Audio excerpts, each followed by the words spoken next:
اكتر كلمة بقت تتكرر اليومين دول هي كلمة نرجسي. هل كل واحد اناني شوية يبقى نرجسي؟ لا، النرجسية سلوك مش تشخيص على السوشيال ميديا. والسؤال أهم، لو اكتشفتي إن جوزك فعلا عنده سلوكيات نرجسية تعملي إيه؟ تكملي؟ تواجهي؟ ولا تمشي؟ تعالي نتكلم بقى وبصوت يحترم خوفك ووجعك. مبدئيا كده، يعني إيه سلوكيات نرجسية؟ قبل ما نقول نعمل إيه لازم نفهم إحنا قدام إيه. الراجل النرجسي غالبا بيكون عايز اهتمام كله ليه، مش بيعتذر، بيهين وقت ما يتعصب وبيدعي ان هو بيهزر وبيقلل منك عشان يحس ان هو عادي. حساس جدا للنقد وفي نفس الوقت مش حساس لمشاعرك، وبيقلب الترابيزة ويحملك ذنب كل حاجة، وبيعرف يبان بره ان هو انسان مثالي، جوه البيت شخصية تانية خالص. لو السلوكيات دي متكررة مش مرة ولا اتنين يبقى لازم ناخد الموضوع بجد. اول خطوة لازم تعمليها تقفي على محاولة اصلاحه. اعملي بقى احلى حاجة، ما تحاوليش تعلميه يحب ولا يتغير ولا يسمع ولا يفهم. الشخص النرجسي مش بيستجيب للي بيحاولوا يغيروه، وبيشوف اللي بيصلح فيه انه ضعيف. بعد كده في قواعد يتعامل معاه عشان تحميكي. لو انتي لسه في علاقة وعايزة تحافظي على اعصابك اتبع القواعد دي جدا. اول قاعدة الحدود الحدود الحدود. حط حدود واضحة.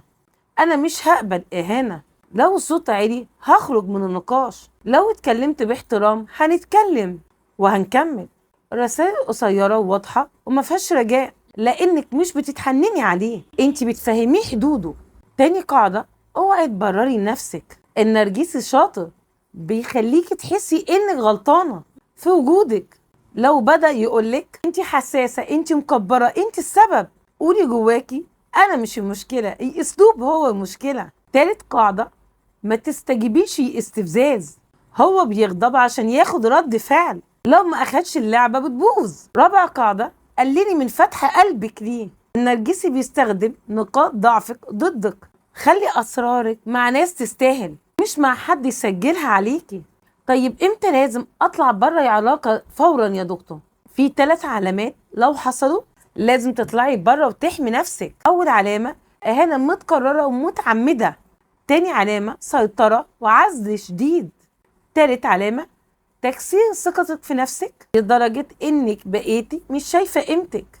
لو انت مش قادرة تتعرفي على نفسك ده مش جواز، ده استنزاف. طب لو في اطفال، النرجسي مش بينفع معاه نقاش طويل. فلو في اطفال خدي قرارات هادية، سجلي اتفاقات كتابية، احمي اولادك من الصراخ والانتقاد، واعملي دعم نفسي ليهم. لان الطفل اللي بيتربى وسط علاقة نرجسية بيكبر يا اما ضحية يا اما نسخة جديدة. الخلاصة، النرجسي بيتولد من بيئة مشوهة، بس اصلاحه مش شغلتك، وجودك معاه مش عقاب. انت ليكي حق تلاقي علاقة صحية تحترمك وتهدي روحك، مش علاقة تعلمي فيها حد يبقى بني آدم. بس كده. كان معاكم دكتورة أمل دانيال، دكتوراه في الصحة النفسية. لو الفيديو عجبك اعملي لايك واشتراك، ولو استفدت من الفيديو شاركيه مع أصحابك. سلام.